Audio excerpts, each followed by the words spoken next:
Hello all dear, welcome to concept RNA. Concept RNA online platform में सभी साथियों का स्वागत, अभिनंदन। जैसा कि प्री अच्छा अच्छा खासा हो चुका है, मैसेज से भरा हुआ है व्हाट्सअप कि सर मेंस के लिए बता दो।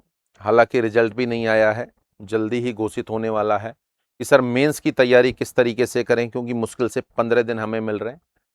सबसे पहले तो एक चीज़ क्लियर कर दूं, बहुत सारे साथी जो इस मेंस के लिए जाने वाले हैं, घबराहट वाली बात नहीं है। मेरा ऐसा पर्सनल मानना है कि जो प्री है उससे ज़्यादा ठीक एग्जाम आपका मेंस होने वाला है। मेंस क्यों होने वाला है? क्योंकि वह टोटली नर्सिंग का होगा। इस प्री में भी बहुत सारे साथी कि सर नॉन नर्सिंग में 2 4 5 गलतियां हो गई, तो वो वाला पोर्शन तो हट ही जाएगा। तो 15 दिन मुश्किल से बचे हुए हैं, इसका एक बेटर प्लान होना चाहिए। बहुत सारे साथी क्या सर केवल एमसीक्यू पढ़ा जाए या फिर सर केवल थ्योरी को पढ़ा जाए, तो थोड़ा सा आपको गाइड कर देता हूं पुराने नॉर सेट के अकॉर्डिंग, या आने वाले समय के अंदर जो नॉर सेट मेंस के लिए अपन जाने वाले हैं।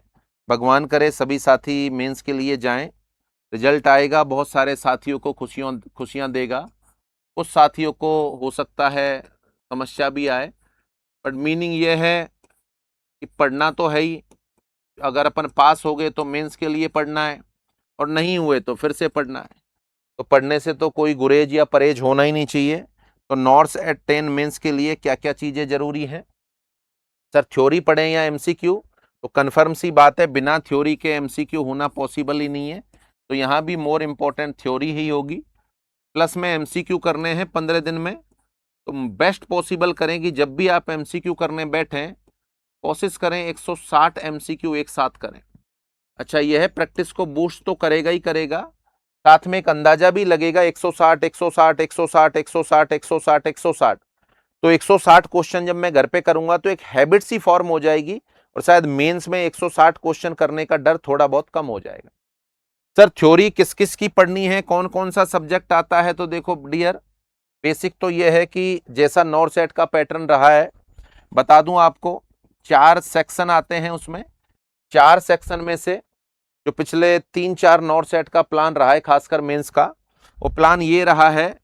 सबसे इंपॉर्टेंट जो सब्जेक्ट उसमें अमूमन तौर पर पूछे जाते हैं, मेंटल हेल्थ नर्सिंग, और मैं बात करूं ओबीजी, और मैं बात करूं पीडियाट्रिक। ये तीनों ही कोर सब्जेक्ट हैं जो पिछले नॉर सेट का अनुभव है, और उम्मीद है इस बार भी ऐसा चलेगा। मेंटल हेल्थ नर्सिंग चूंकि प्री में बहुत ज़्यादा आ गई, ऐसे मेंस के अंदर हमेशा आती आती है, तो ऐसा दरकिनार नहीं करना है जी प्री में आ गई मेंस में नहीं, नहीं, बराबर इंपॉर्टेंस है। पुराने वाले साथी जो सेलेक्टेड है उन्होंने बताया है कि 30-30 क्वेश्चन का एक पूरा स्लॉट आता है सर, लगातार एमएचएन के सवाल, लगातार ओबीजी के सवाल, लगातार पीडियाट्रिक के सवाल। तो ये जो कोर सब्जेक्ट है, क्योंकि उम्मीद हमेशा रहती है जो नर्सिंग का मेन सब्जेक्ट है उसको आना ही आना चाहिए, बोले तो फंडामेंटल ऑफ नर्सिंग। और एक 5वां जो कोर सब्जेक्ट है वो होता है सीएचएन। थोड़ी सी वैल्यू प्री में इतनी नहीं रही, उम्मीद है कि मेंस के अंदर बहुत कुछ आपको देखने को मिले। तो ये 5 कोर सब्जेक्ट हैं, 15 दिन का समय है। थ्योरी तो भैया होनी ही होनी चाहिए। क्या थ्योरी के साथ एमसीक्यू भी होने चाहिए? क्या सर थ्योरी स्पेशली मुझे कोई एनक्लेक्स से पढ़नी है, बड़ी वाली किताबें उठा लूं? तो सीधा सा मीनिंग है कि मेंस नाम के अंदर दिमाग में ये बैठा हुआ है जो पहले बार सेलेक्ट होंगे साथी, कि मेंस का कुछ स्पेशल पेपर होता होगा। कुछ भी स्पेशल पेपर नहीं होता। कि सर बड़े बड़े सवाल आते होंगे, तो ये तो प्री में भी आते हैं, तो ऐसा कुछ भी स्पेशल नहीं है। बस उसमें ज्यादा अटेम्प्ट करने से बचना होता है। अभी कितने अटेम्प्ट करने से बचना होता है, क्या अपन को करना है, पहले मैं सब्जेक्ट बता दूं। जो कोर सब्जेक्ट है वो मेंटल हेल्थ नर्सिंग है, ओबीजी है, पीडियाट्रिक है, एफओएन है, सीएचएन है।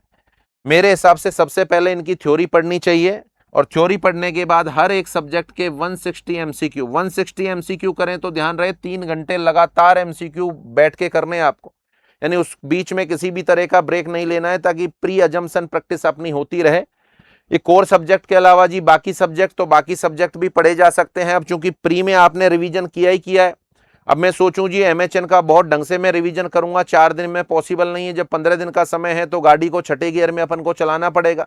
तो विशेष तौर से ध्यान रखें कि जितना फास्ट रिवीजन हो पाए, क्योंकि लगभग ऐसा है कि 1 या 2 बार आपने पढ़ा है तो उसके बाद आसानी से पढ़ने में आ जाएगा, बहुत ज़्यादा समय नहीं लगने वाला है। ये प्रैक्टिस जरूर करनी है, ऐसा नहीं दिन में 500 क्वेश्चन कर लूँ, एनक्लेक्स को उठा लूँ, उसमें से डायरेक्ट क्वेश्चन आता है। तो प्री में आप सेलेक्ट जो भी हुए हैं उनको ये भली भांति अनुभव होगा कि किसी भी किताब में से डायरेक्ट उठ के नहीं आता। नॉर सेट अपने सवाल जो है खुद सेट करता है, उनके ऑप्शन भी खुद सेट करता है।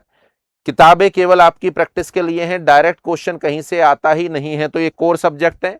कोर सब्जेक्ट के अलावा एक आध दिन आप माइनर सब्जेक्ट को भी दे सकते हैं, जिनमें न्यूट्रिशन शामिल है, जिनमें फार्मेकोलॉजी शामिल है। और चूंकि ऐसा माना जा सकता है कि इस बार प्री में नहीं रहा वेटेज, हो सकता है 2-4 सवाल आपको देखने को मिल जाएं रिसर्च और एडमिनिस्ट्रेशन के। 2-4 सवाल आपको देखने को मिल जाएं रिसर्च एडमिनिस्ट्रेशन के। रही बात कि सर मेन चीज तो आपने लिखी नहीं, जो मेन चीज है तो भैया मेन चीज को कितने भी दिन पढ़ लिया जाए, और मेन तो इन सारे सब्जेक्टों के बराबर वैल्यू रखता है। बाकी चूंकि यदि ये वाली चीजें क्लियर हैं और ये वाला भी आपने रिवीजन किया हुआ है, तो एक बार और इसका रिवीजन होना बनता है। यानी जस्ट मैं मान सकता हूं कि यदि इन टोटल सब्जेक्टों को, माइनर और मेजर सब्जेक्टों को मान के अपन 10 दिन लेते हैं, तो 5 दिन अपन को एना, फिजियो, एमएसएन को भी देने चाहिए। यानी 10 दिन में यदि अपन कर लेते हैं, अब आप कहोगे अरे सर आपने तो बोल दिया 10 दिन में, ऐसे कैसे हो पाएगा। भैया कंडीशन है, जब अपन को 15 दिन का समय मिल रहा है तो सारा सिलेबस एक बार पढ़ना पड़ेगा। केवल 2 सब्जेक्टों को, थ्योरी को, एमसीक्यू को पढ़ के मैं मेन एग्जाम में जाऊं और उम्मीद करूं कि सब कुछ ठीक होगा, तो शायद उसमें कुछ डिफिकल्टी आए। तो इन सब्जेक्टों को यदि मैं 10 दिन के अंदर पूरा कर लेता हूं, जरूरी नहीं 500 सवाल करना, 160 बहुत है। उसके बाद 5 दिन में एना, फिजियो, एमएसएन को भी दे सकता हूं। हालांकि बड़ा मुश्किल होगा, बट करना पड़ेगा, क्योंकि 10, 12, 14 घंटे जितने भी पढ़ सकते हैं पढ़ें। प्री सेलेक्ट होने के बाद मेंस का दबाव ऑटोमेटिकली बढ़ जाता है, और अब अपन को लगता है कि बिल्कुल किनारे पर है, अब अपन को निश्चित तौर पर मंजिल पानी पानी है। तो इस स्ट्रेटजी के साथ चलें।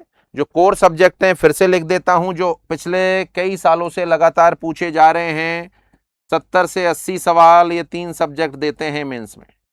और क्या कोई स्पेशल बात आपको हमें याद रखनी है सर? तो स्पेशल बात ये याद रखनी है कि 160 सवाल यहां पर आते हैं। अच्छा, 100 सवाल आपके हुए थे, आप प्री में अपना एनालिसिस कर लेना। 100 सवाल मेरे प्री में आए थे और मैं लगभग 80 से 85 करके आया था। हो सकता है कोई भाई ज्यादा भी करके आया, और मेरा सर सिलेक्शन हो गया, अच्छी खासी मार्किंग हो गई, यानी 80% किया है। अगर 160 का मैं 80% लगाऊं, मेंस एग्जाम की मैं बात करूं, मेंस एग्जाम की मैं बात करूं, 160 का मैं 80% लगाऊं, तो बताएं डियर कितना होगा? लगभग मेरे हिसाब से 128 क्वेश्चन बनते हैं। समस्या यह है कि मेंस में एक तो टाइम खूब होता है, एक क्वेश्चन को 1 मिनट से ज्यादा मिलता है। 180 मिनट में 160 सवाल करने होते हैं। फिर अपन रिव्यू भी करते हैं, 40 क्वेश्चन अपने आते हैं, उनमें अपन को 45 मिनट मिल रहा है, 5-7 तो अपन ने छोड़ दिए। फिर अपन अपने पास टाइम रहता है तो मोर अटेम्प्ट करते हैं। तो बहुत सारे साथी सर 140, 145, 150, 136, जब 100 में से 80% करना है तो 100 में से 80% तो 128 ही रह रहा है यार। इसका मतलब है मेंस में बहुत सारे जो पुराने साथी हैं, कई बार चर्चा भी हुई कि क्यों नहीं सेलेक्ट हो पाए प्री के बाद मेंस। तो मुझे ऐसा पर्सनली ऐसा लगा कि शायद अटेम्प्टिंग ज्यादा होती। 140 कर रहे हो आप, इसका मतलब आप 85-90% तक जा रहे हो। 150 कर रहे हो, बहुत ज्यादा जा रहे हो। अगर अपन रेशो 120 से 130 के बीच में रखें, 80% अपनी कवरिंग है, 10-12 सवाल गलत भी होते हैं तो भी शायद अपन सिलेक्शन की लिस्ट में आ सकते हैं। तो बस सभी बातों का सार ये कि अपना कॉन्फिडेंस बनाए रखें। आप प्री में सेलेक्ट हो गए हैं यदि, तो मेंस भी इतना भारी नहीं है, बल्कि नॉन नर्सिंग वाले सब्जेक्ट हट गए हैं। जो प्री में आपने मेहनत की थी वही मेहनत आपकी मेंस में काम में आने वाली। तो बिल्कुल पॉजिटिव माइंडसेट के साथ इसकी तैयारी करें, जो होगा बेटर होगा। बस एक स्टेप दूर है, और यदि आपने दिल से पढ़ाई की है, ईमानदारी से पढ़ाई की है, तो सभी का आशीर्वाद आपके साथ है, और इस मेंस में आपको सेलेक्ट होने से कोई भी नहीं रोक सकता। Is that clear? तो सभी साथियों को इस मेंस के लिए best of luck. Thanks to all.